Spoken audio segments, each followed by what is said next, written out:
13 just before తెలిసిపోయింది వీళ్ళకి పోతున్నారు అని చెప్పేసి మన్మోహన్ సింగ్ గవర్నమెంట్ తెలిసినప్పుడు మోడల్ కోడ్ ఆఫ్ కండక్ట్ వచ్చే ముందు వీళ్ళు ఈ అమెండ్మెంట్ మళ్ళీ చేశారు.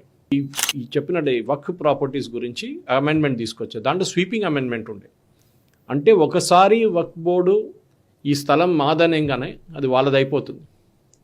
ఇప్పుడు మీ ఇంటికి వచ్చి రేపు కాదు ఇది వక్ఫ్ బోర్డ్ ల్యాండ్ అంటే మీరేం చేయలేరు, మీరు అమ్మలేరు, లోన్ తీసుకోలేరు, మీరు ఏం చేయలేరు. దాన్ని తమిళనాడులో ఒక పాత గుడి 3000 సంవత్సరాల పాత గుడికి వచ్చి ఇది వక్ఫ్ ల్యాండ్ అన్నారు.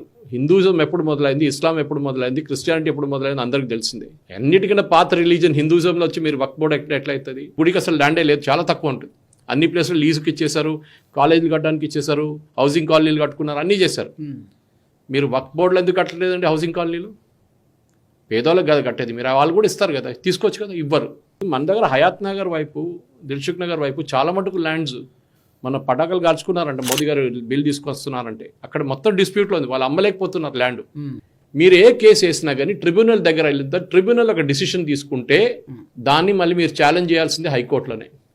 మీరు మున్సిపల్ కోర్టుకి వెళ్ళారు, స్టేట్ హైకోర్టు, చిన్న చిన్న కోర్ట్స్కి, లోకల్ కోర్ట్స్కి వెళ్ళారు, డైరెక్ట్ హైకోర్టుకి వెళ్ళాలి. మీకు తెలిసి అక్కడ ఫీజు అంతా కట్టాలని. కొత్త బిల్లు అది ప్రొవిజన్ ఇస్తున్నారు, నాన్ ముస్లిమ్స్ కూడా రావచ్చు అని చెప్పేసి. నాన్ ముస్లిమ్స్, ఉమెన్ కూడా అది వాళ్ళకి ఇంకా కోపం. ఉమెన్ అనగానే అది ఓవైసీ దానికోసం ఇంత మొత్తుకుంటున్నాడు. మీరు కావాలని లేడీస్ని తీసుకొస్తున్నారు, ఉమెన్ తీసుకొస్తున్నారు, ఎందుకంటే వాళ్ళు బీజేపీ వైపు వెళ్ళిపోతారు. ఎందుకు ఇంత భయం అండి? ముస్లిం లేడీస్ అందరూ బీజేపీ వైపు వెళ్ళిపోతారా? అంటే ముస్లిమ్స్ ఉమెన్కి మోదీ గారు ఏదో ఫేవర్ చేశారని వాళ్ళకి హ్యాపీగా ఉంటారు. వాళ్ళు ట్రిపుల్ తలాక్ లాంటిది తీసుకొచ్చారు. ద్వారకాకి వెళ్ళి అక్కడ కూడా నేను మా ల్యాండ్ అంటున్నారు. అది కాకుండా ఇది బెంగళూరులో ఈద్గా గ్రౌండ్, అది కూడా మాదని చెప్పేశారు.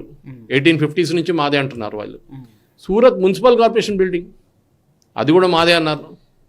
ఈ కల్కట్టాలో ఉన్న Tollygunge club, royal Calcutta golf club వీళ్ళందరూ నాదే అంటున్నారు. ఐటీసీ బెంగళూరులో ఐటీసీ విన్సర్ హోటల్ అది కూడా మా ప్రాపర్టీ అంటారు.